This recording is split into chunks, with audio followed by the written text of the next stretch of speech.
Hello, नमस्कार. Cooking पॅशनमध्ये सगळ्यांचं खूप मनापासून स्वागत. आज आपण संक्रांत स्पेशल रेसिपी बघतोय, म्हणजेच तिळगुळाची पोळी कशी बनवायची ते बघणार आहोत. तर या पोळ्या 7 ते 8 दिवस आरामात टिकतात आणि अतिशय सहज सोपी रेसिपी आहे. चला तर मग व्हिडिओला सुरुवात करूयात. कणिक मळण्यासाठीचं साहित्य बघूयात. इथं 1.5 कप गव्हाचं पीठ घेतलेलं आहे. त्याच्यानंतर पाव कप बेसन पीठ लागणार आहे आपल्याला. बेसन पिठामुळे काय होतं ना, आपली जी तिळपोळी आहे ती एकदम मऊ होते आणि अशी खुसखुशीत होते. त्यानंतर तेल घेतलेलं आहे, 2 ते 3 चमचे तेल आहे. मीठ घेतले, चवीनुसार मीठ टाकायचं आपल्याला. आणि थोडीशी तांदळाची पिठी लागणार आहे आपल्याला पोळी लाटण्यासाठी. आता तेल जे आहे ना ते आपल्याला गरम करायचे, कडकडीत तेलाचं मोहन घालायचे. पीठ मळताना गव्हाचं पीठ टाकायचे परातीमध्ये.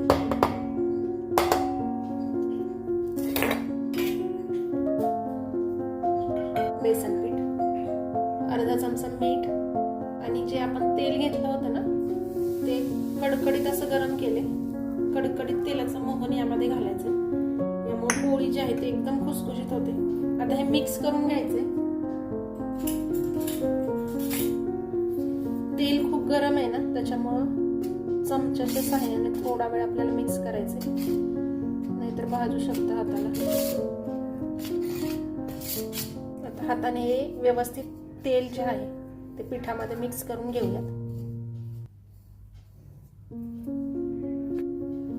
आता या ठिकाणी थोडं थोडं पाणी घालून आपल्याला हे पीठ जे आहे ते व्यवस्थित असं गोळा करून घ्यायचा. याचा आपण चपातीला जसं पीठ मळतो ना त्यापेक्षा थोडासा घट्टसर गोळा बनवायचा.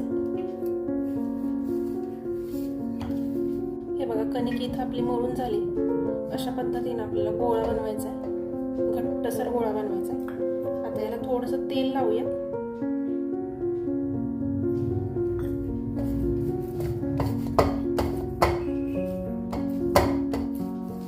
आणि ही अशीच भिजत ठेवायची आपल्याला 10 ते 15 मिनिटासाठी. आता सारण बनवण्यासाठीचं साहित्य बघूयात आपण.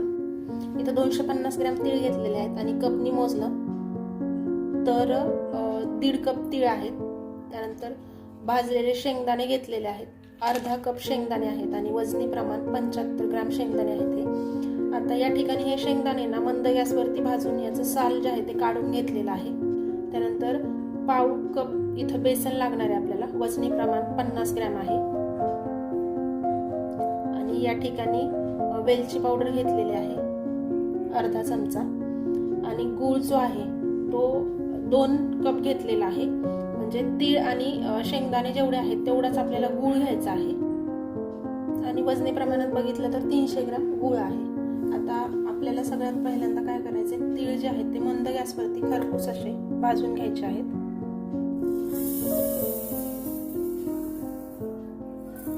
मंद गॅसवरती तीळ चटचट उडेपर्यंत भाजून घ्यायचे आहेत. या ठिकाणी गॅस कुठेही मोठा करायचा नाही. इथे बघू शकता तुम्ही 6 ते 7 मिनिटं तीळ छान भाजलेले आहेत. आता काढून घेऊयात आणि आपल्याला बेसन जे आहे ते भाजून घ्यायचे. बेसन पण मंद गॅसवरती भाजून घ्यायचे छान असं. थोडंसं तूप टाकूयात.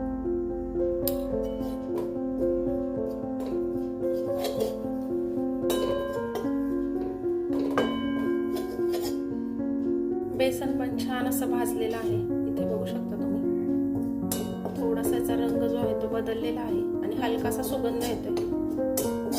आता गॅस बंद करायचा आहे आपल्याला.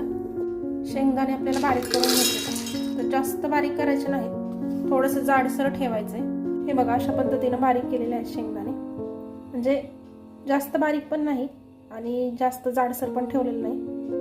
अशा प्रकारे हे एका भांड्यामध्ये काढून घेऊयात आता. आणि तीळ बारीक करायचे आहेत. तीळ पण आपल्याला थोडेसे जाडसर ठेवायचे, एकदम फाईन पेस्ट करायची नाही याची. हे बघा, तीळ पण अशा पद्धतीने बारीक करून घेतले. तीळ आणि शेंगदाणे आपले बारीक झालेले आहेत. आता यामध्ये गूळ घालायचा आहे आणि एकदा मिक्सर मधून फिरवून घ्यायचंय. एकदम बारीक करायचं नाही, ऑन ऑफ मोड वरती आपल्याला फिरवायचं आहे. काय करायचं, थोडंसं हे तिळाचा कूट घ्यायचा आणि थोडासा गूळ घ्यायचा यामध्ये अशा प्रकारे आणि एकदा फिरवून घ्यायचं मिक्सरमधून, म्हणजे एकजीव व्यवस्थित होतं ते. हे बघा, अशा पद्धतीनं तीळ आणि गूळ, तीळ गूळ शेंगदाणे बारीक करून घेतलेले आहेत. असं जाडसर ठेवायचं, जरा जास्त त्यातलं ऑइल बाहेर निघेपर्यंत आपल्याला बारीक करायचं नाही. हे बघा, हे सगळं बारीक करून झाले. आता यामध्ये घालायचे भाजलेलं बेसन पीठ, वेलची पावडर आणि हे व्यवस्थित मिक्स करून घ्यायचं.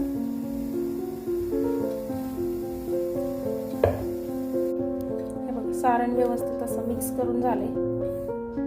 आता सारण रेडी, आपलं कणिक पण ऑलरेडी भिजलेली आहे छान. पोळी लाटायला घेऊयात. हे बघा, एवढ्या आकाराचा गोळा घ्यायचा साधारणपणे, आणि आपण जसा पुरणपोळीला करतो ना पुरण भरण्यासाठी, तशा पद्धतीनं आपल्याला अशी खोलगट वाटी करून घ्यायची आहे याची.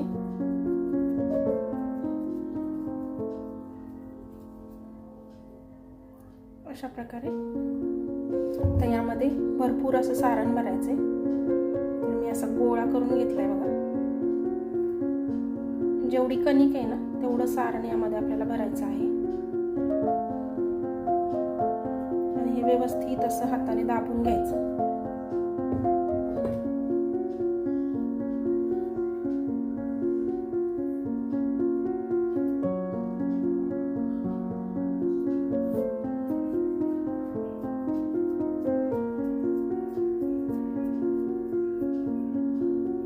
जास्तीची कणिक काढून घ्यायची. छान असा आपला उंडा तयार झालाय. तर याला थोडंसं हाताने दाबून घ्यायचं अशा प्रकारे.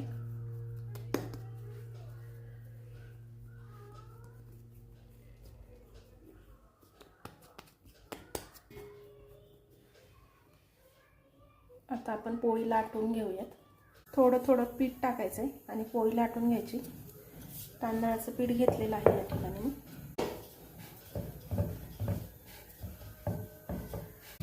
सगळीकडून एकसारखी पोळी लाटायची आहे. मध्ये मध्ये तांदळाचं पीठ टाकायचं थोडं. हे बघा, सगळीकडून एकसारखी पोळी लाटली गेलेली आहे. इथे बघू शकता तुम्ही. आणि एकदम पातळ पोळी लाटली, अजिबात फाटली नाही. आता छान अशी भाजून घेऊयात. तवा छान तापलाय. पोळी छान खरपूस अशी भाजून घ्यायची. तेल लावूयात थोडंसं.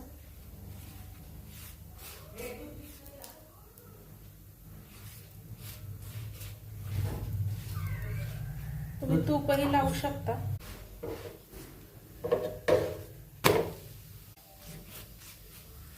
हे बघा, दोन्ही साईडनं पोळी छान अशी भाजली आहे, खरपूस भाजली आहे. ते बघू शकता तुम्ही. मस्त पोळी झाली आहे. जाळीवरती काढून घेऊया. ते बघू शकता तुम्ही. अशाच पद्धतीनं सगळ्या पोळ्या मी करून घेणार आहे. इथे बघू शकता तुम्ही, आपल्या सगळ्या पोळ्या तयार झालेल्या आहेत आणि अतिशय सुंदर पोळ्या झाल्या. ते बघू शकता, सुंदर. हे बघा, अगदी खुसखुशीत पोळी झाली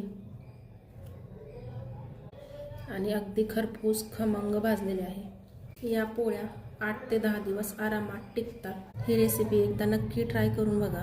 व्हिडिओ कसा वाटला कमेंट करून सांगा. व्हिडिओला लाईक करा, चॅनलला सबस्क्राईब करा आणि पुन्हा भेटूयात अशा छानशा रेसिपीसोबत. तोपर्यंत बाय.